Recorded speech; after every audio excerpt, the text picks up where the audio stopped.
रोहिणी नक्षत्र समुद्रावर पडले आहे, त्यामुळे भरपूर वृष्टी होऊन धन धान्याचे प्रमाण वाढले।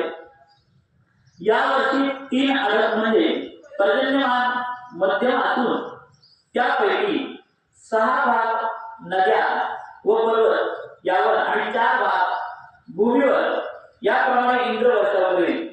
तिथीच्या श्रवणाने लक्ष्मी प्राप्त होते, वाराच्या श्रवणाने आयुष्याची वृद्धी होते, नक्षत्राने पातक जाते, योगाने रोगांचे निवारण होते, कर्णाच्या श्रवणाने चिंतित मनोरथ सिद्ध होतात, सर्वांच्या श्रवणाने नित्य गंगा स्नानाचे फळ मिळते। हे शुभकारक वर्षफल संवत्सर आरंभाच्या दिवशी जे भक्तीने श्रवण करतील ते वर्षभर सुखी होतील। इति संवत्सर फलम संपूर्ण श्री गजाननार्पणमस्तु शुभम भवतु। या ठिकाणी संवत्सर फल पूर्ण वाचून झालेला आहे। त्यानंतर आय आणि वेळ हा शेवटचा भाग आहे, तो वाचतो। प्रत्येक राशीप्रमाणे आय वेळ आहे। आय म्हणजे वेळ म्हणजे जाणं। मेष राशीसाठी प्रथमतः चैत्र ते भाद्रपद महिन्यासाठी मेष राशीसाठी 11 वेळी आहे आणि 11 आय आहे आणि 5 वेळी आहे। वृषभ राशीसाठी 5 आय आहे 14 वेळी आहे। मिथुन राशीसाठी 8 आय आहे 11 वेळी आहे। कर्क राशीसाठी 2 आय आहे 11 वेळी आहे। सिंह राशीसाठी 5 आय आहे 5 वेळी आहे। कन्या राशीसाठी 8 आहे 8 आय आहे 11 वेळी आहे। तूळ राशीसाठी 5 आय आहे आणि 14 वेळी आहे।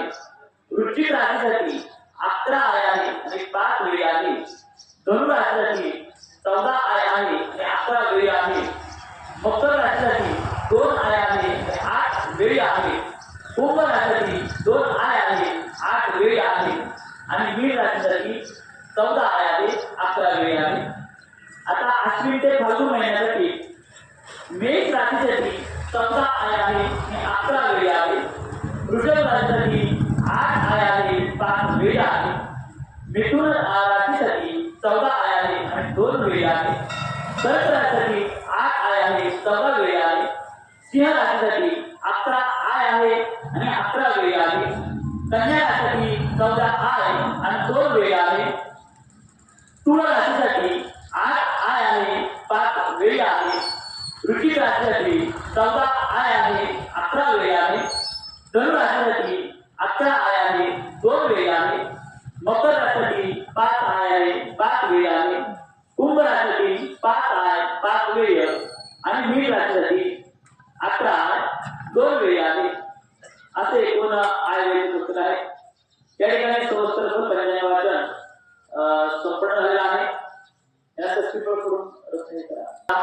गुरुवार दिनांक 19 मार्च 2020 रोजी नूतन पराभव संवत्सर सुरू होत आहे। वर्ष प्रवेश कुंडली मीन लग्न उदित असून वरुण मंडल योग होत आहे। 25 मार्च रवी शनी युती आणि 31 मार्चच्या मंगळ बुध युतीमुळे हवामान संमिश्र राहील।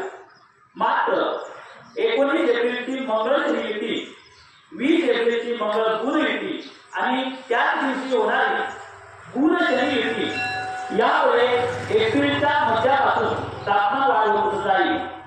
आधीपासून भूकंपामुळे हानी होईल, रोगराईपासून त्रास होईल। 14 मेचा ऋतू उत्तेजक रवी बुध युतीमुळे मान्सून पूर्व वळवाचा पाऊस होण्यास वातावरण पोषक होईल। केरळमध्ये मान्सूनचे आगमन वेळेवर होईल आणि महाराष्ट्रात 8 ते 10 दिवसांच्या सुमारास पाऊस सुरू होईल।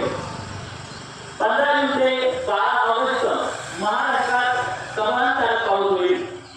17 ऑगस्ट ते 26 सप्टेंबर उत्तर भारत व उत्तर महाराष्ट्र, विदर्भ, मराठवाड्यात मोठी पर्जन्यवृष्टी होईल। ऑक्टोबर मध्ये परतीचा पाऊस मोठ्या प्रमाणात होईल। दक्षिण भारतामध्ये परतीच्या पावसाने जनजीवन विस्कळीत होईल। धन्यवाद।